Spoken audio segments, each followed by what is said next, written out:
تو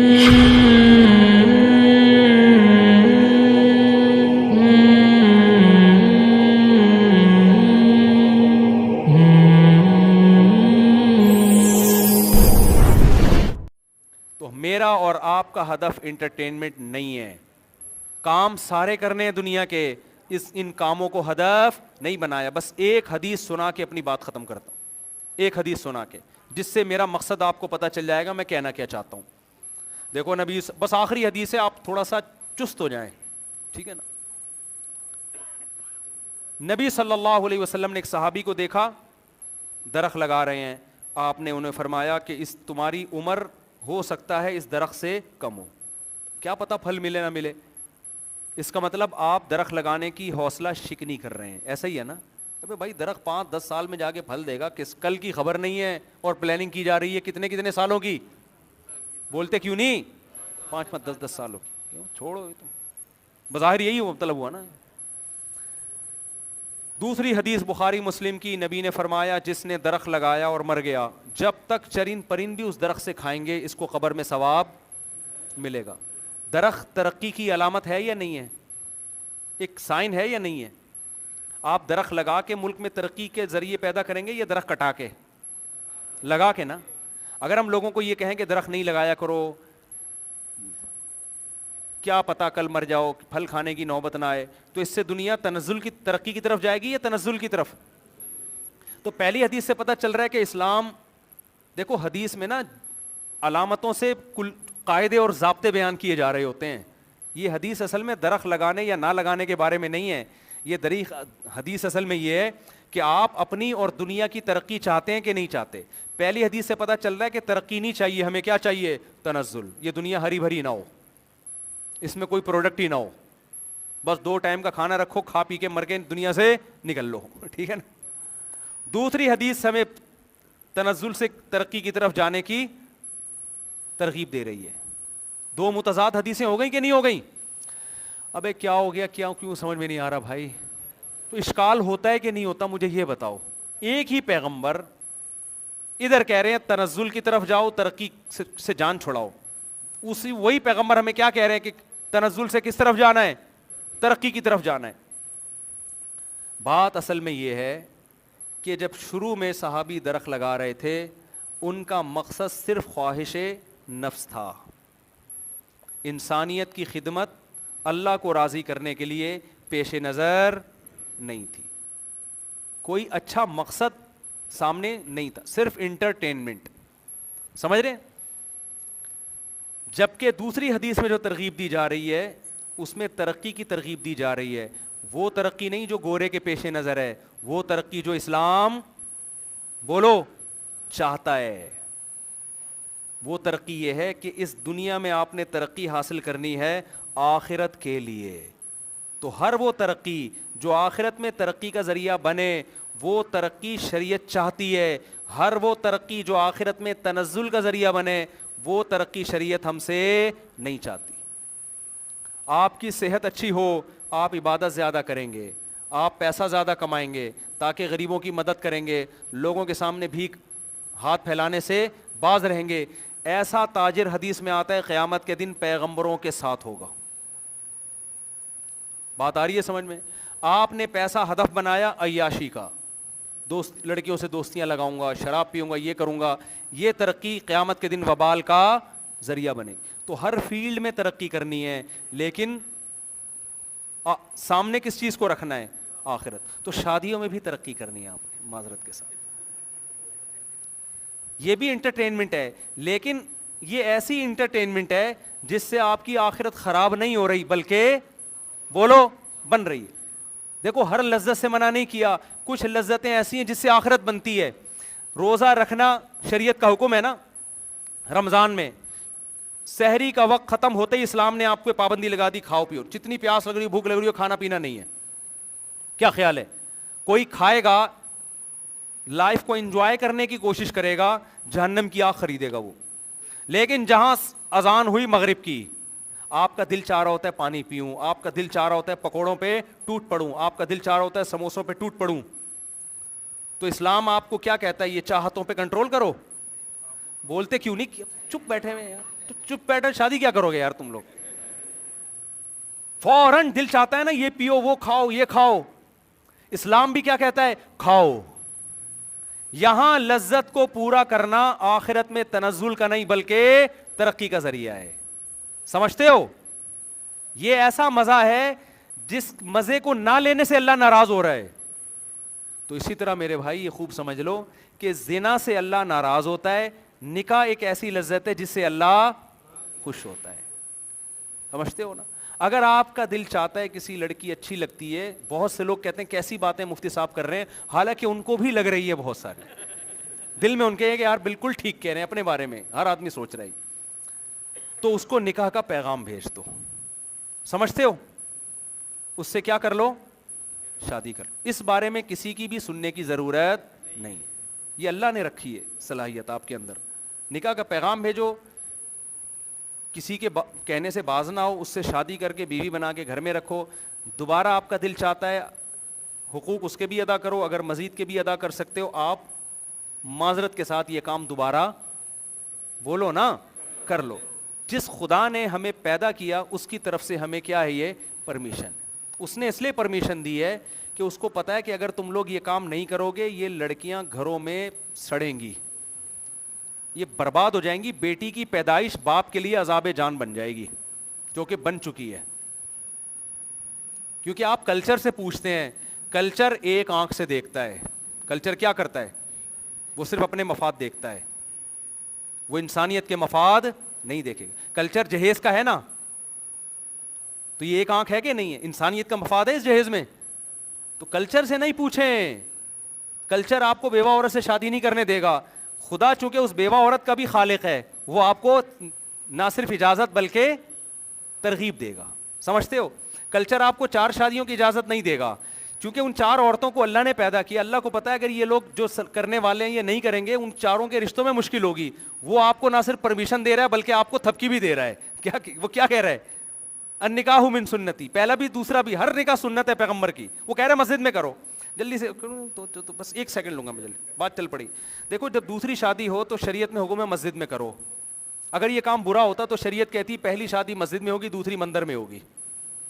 دوسری بھی کیا ہونی چاہیے؟ مسجد میں. پہلی شادی میں امام پر ہے کہ وہ جو خطیب ہے خطبہ پڑھے. خطبہ عبادت سے پہلے ہوتا ہے, نماز میں ہوتا ہے نا, جمعے کی نماز میں, عید کی نماز میں, استسقاء کی نماز میں. نکاح سے پہلے بھی کیا ہے؟ خطبہ, تاکہ پتہ چلے یہ مقدس عمل ہے, غلط کام نہیں ہے. دوسری شادی میں بھی خطبہ ہے یا نہیں ہے؟ اگر دوسری شادی برا کام ہوتا, اللہ کہتے پہلی میں تو خطبہ ہوگا, دوسری میں خطبہ نہیں ہوگا, صلواتیں ہوں گی.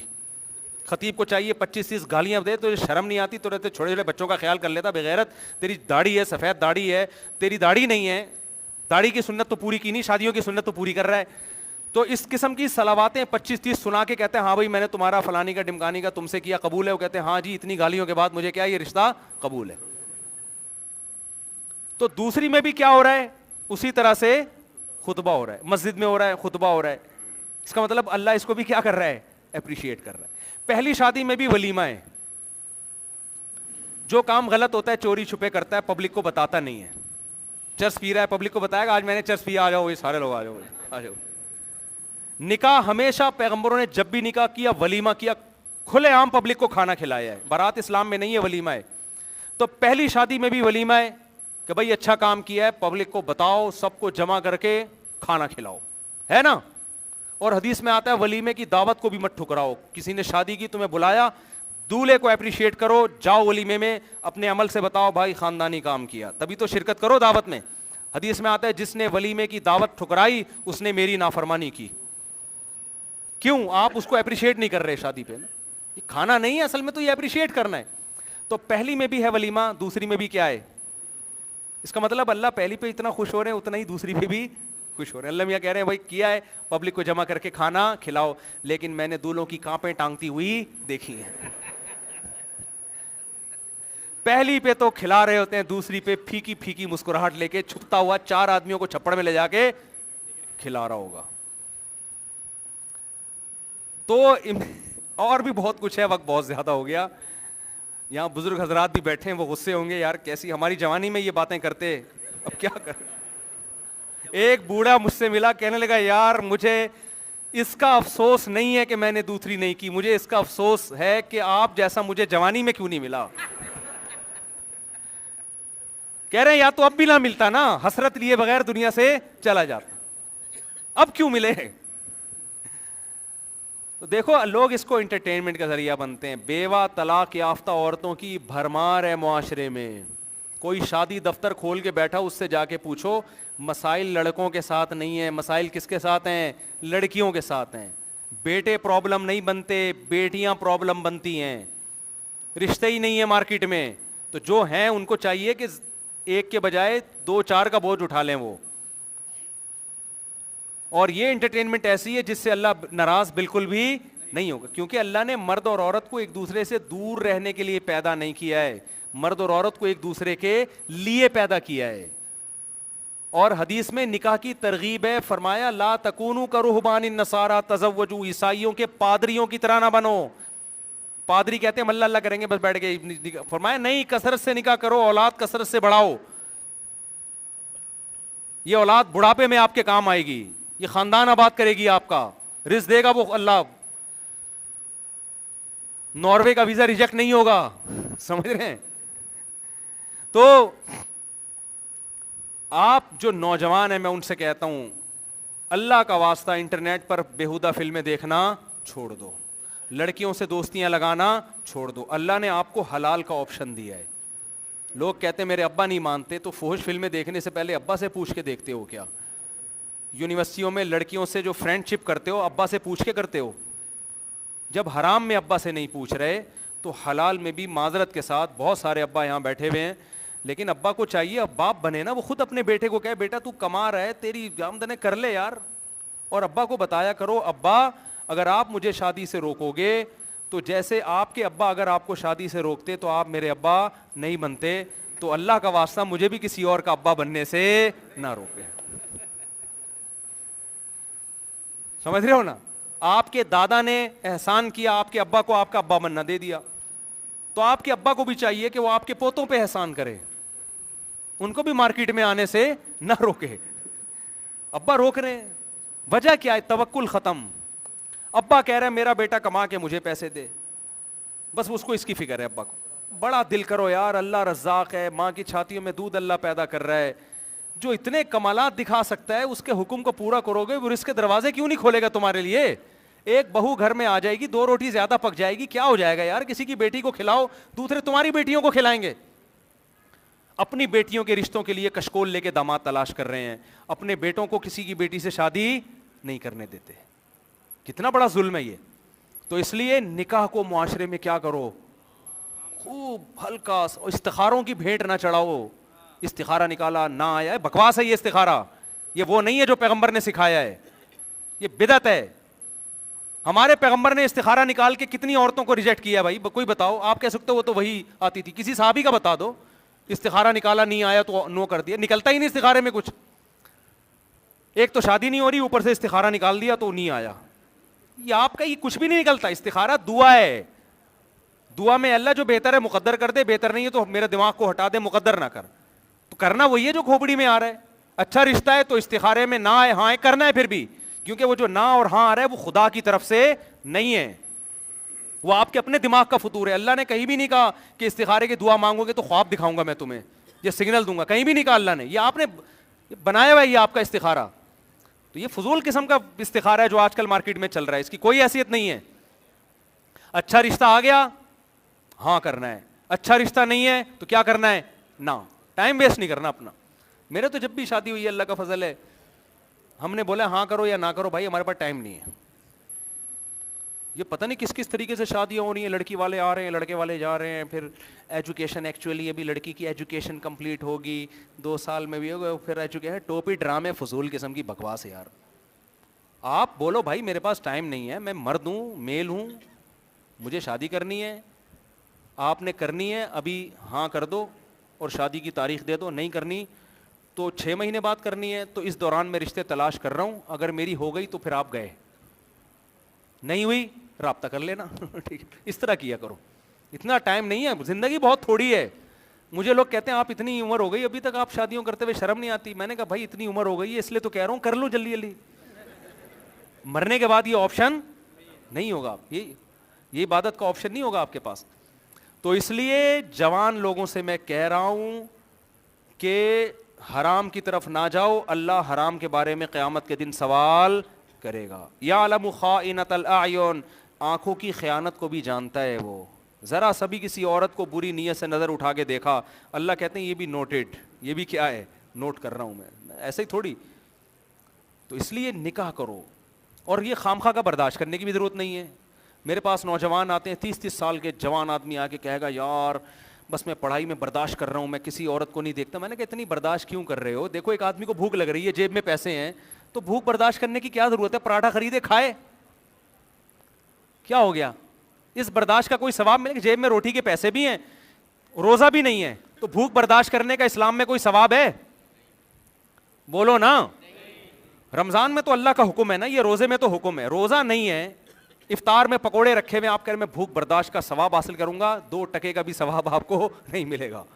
تو اسی طرح میرے بھائی شہوت پہ کنٹرول کرنے کا بالکل بھی ثواب نہیں ملتا. آپ کے پاس وسائل ہیں, اللہ کہہ رہے ہیں ان عورتوں کو میں نے تمہارے لیے پیدا کیا ہے, جس کے پاس جتنے وسائل ہیں اسی حساب سے, کیونکہ لڑکیاں آپ سے شادی آپ کی شکل دیکھ کے نہیں, آپ کی جیب دیکھ کے کریں گی. وہ سمجھ رہے ہو کیا دیکھ کے کریں گی؟ وہ جیب دیکھ کے کریں گی. تو جس کے پاس جتنے وسائل ہوتے ہیں اس کو اسی حساب سے اچھے رشتے مل رہے ہیں. تو آپ اگر رکشا چلا رہے ہو اس حساب سے آپ کو ملے گا, لینڈ کروزر میں گھوم رہے ہو اس حساب سے آپ کو ملے گا. آپ اگر اور کوئی 19ویں گریڈ کے آفیسر ہو جاتے ہو, یا آپ بڑے تاجر بن جاتے ہو, اس حساب سے مارکیٹ میں رشتے آنا شروع ہو جائیں گے. تو جو بھی جس کے پاس بھی آپ اگر رکشے والے ہو اور آپ کو بہت اونچے آ رہے ہیں تو کر لو, آپ کس نے پابندی لگائی؟ آپ اگر 50 سال کے ہو, آپ کو 18 سال کی لڑکی کا رشتہ آ رہا ہے, پبلک سے مت پوچھو, آپ کو اچھا لگ رہا ہے آپ کیا کر لو, کر لو. ہاں اس 18 سال کی لڑکی کو ہم کہیں گے کہ بھائی کیوں کر رہی ہو 50 سالہ سے, جب نوجوان موجود ہیں تو ان سے کرو. لیکن اگر اس کو پھر بھی سمجھ میں نہیں آ رہا ہو کہ نہیں مجھے 50 سال والے سے ہی کرنا ہے, تو جب میاں بیوی راضی تو آپ کباب میں ہڈی بننے کی کوشش مت. میں ان کی بات نہیں کر رہا جن کی آپ سمجھ رہے ہو, ان سے مجھے بالکل بھی اتفاق نہیں ہے. ان کو ان کو میں اپریشیٹ, انہوں نے جس طریقے سے کی ہے وہ شریعت کا حکم نہیں ہے. لہذا میری تقریر کا یہ نہ سمجھے کہ میں ان کی حوصلہ افزائی کر رہا ہوں, وہ بالکل بھی نہیں, یہ طریقہ بالکل بھی ٹھیک نہیں ہے. سمجھتے ہو؟ میں تو آپ کو بتا رہا ہوں کہ آپ کو جو ملے اچھا لگے. اس سے بیوہ مل رہی ہے, نبی نے پہلی شادی بیوہ سے کی, آپ کو آج ایک آدمی, کل ایک شخص نکاح کے لیے آ رہا تھا, بیوہ لڑکی سے شادی کر رہا ہے, جوان لڑکا ہے. میں نے کہا کر لو یار, آپ کو اچھی لگ رہی ہے تو آپ کر لو بیوہ سے, بچے بھی رکھ رہا ہے اس کے, کہہ رہا ہے ٹھیک ہے بھائی. لیکن معاشرے نے بڑی پخیں لگائی ہوئی ہیں میرے بھائی, معاشرہ آپ کو تمیز سے زندگی نہیں گزارنے دے گا. تو معاشرے کے حقوق اللہ کی وجہ سے ادا کرو. ابا اماں کے حقوق کس لیے ادا کرو؟ ابا سے بولو ابا اللہ نے حکم دیا ہے کہ آپ کی آواز سے میں اپنی آواز اونچی نہ کروں, اللہ کی وجہ سے اب میں آپ کی آواز سے اپنی آواز اونچی نہیں کروں گا. اللہ نے حکم دیا ہے اماں کہ اے اماں میرے رب نے حکم دیا میں اپنی آواز آپ کی آواز سے اونچی نہ کروں, بیماری میں آپ کا خیال کروں, یہ سارے حقوق میں آپ کے ادا کروں گا. لیکن میں اگر کسی بیوہ کو پسند کرتا ہوں تو مجھے اس سے شادی کے روکنے کا آپشن آپ کے پاس بولے ہو نہیں, کیونکہ جس خدا نے مجھے آپ کا غلام بنایا اسی خدا نے مجھے کہا ہے کہ کسی بیٹی کا نکاح کر کے اس کو شیلٹر دو, اس میں آپ رکاوٹ نہیں بن سکتے. تو اب یہاں سے جب آپ جائیں گے گھر, تو اس جذبے کے ساتھ, معذرت کے ساتھ, جو یہاں ماں باپ بیٹھے ہوئے ان کی اولاد کو میں باغی نہیں بنا رہا, آپ کا حقیقی معنوں میں فرما بردار بنا رہا ہوں. جو خدا کا بن کے رہے گا نا وہی